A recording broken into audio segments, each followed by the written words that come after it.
गोटे गाँव में तीन भाई रोते तीन जनक भितर दी जन भारी दुर्बल किंतु जड़े भारी बलशाली। थरे गाँव में गोटे कूअरे गोटे सिंह गली पड़ा। गाँ लोक मैंने चिंता कले किए एते बलशाली जे सिंह को आ भितर बाहर करिवो। तो गाँ लोक चिंता कले आ शेष में जाई ये तीन भाई भितर जी बलशाली ता पाखे पहुँचले ताकू रिक्वेस्ट कले कहले तू चाहिए गाँ आज ये विपदरू रक्षा पाई परियो। से कहला मोर गोटे शर्त अच्छी, शर्त एया मत जो रस्सी बांधी भितर को पकाब ता आग पटू मो दी भाई धरिबे। गाँ वाला कहले तो भाई माने दुर्बल सी कौन धरिबे, से किंतु कहला ना मो दी भाई धरिबे। आ शेष से जो भितर को गला दी भाई धइले आ से सिंह को कब्जा करी बाहर को बाहर कला। सिंह बाहर को बाहरिला गाँ लोक मानू देखिकी आड़े साड़े दौड़िला, एते लोक दौड़िला तर्किला। तो गाँ लोक मैंने सिंह को देखी भूलीगले जे से मैंने रस्सी धरी से मैंने रस्सी छाड़ी किए कुआडे दौड़िले।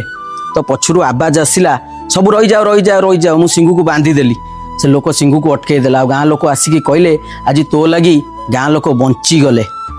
तो से लोक जो उत्तर देला गाँ लोक मुंड तलू होगला। से कहला मुझे लगी कही मो दी भाई रस्सी आगुरी धरिबे, कारण मु जानी मो उपरे विपद आसिले सबू गाँ वाला किए कुआडे दौड़ी पलैबे, किंतु जीवन थिला पर्यंत मो दी भाई केबे भी रस्सी छाड़िबेनी। एकथा कहबार कारण एया तुम भाई सहित तुम संपर्क जा होता किंतु भाईर जगह ए दुनिया रे केही नहीं पारिबेनी। आ भाई ठू भरोसा वाला संपर्क दुनिया रे किछि बनी पारिबेनी। तो भाई की सबले पाखरे रख, का कथारे पड़ी केबे भाई की अलगा करना।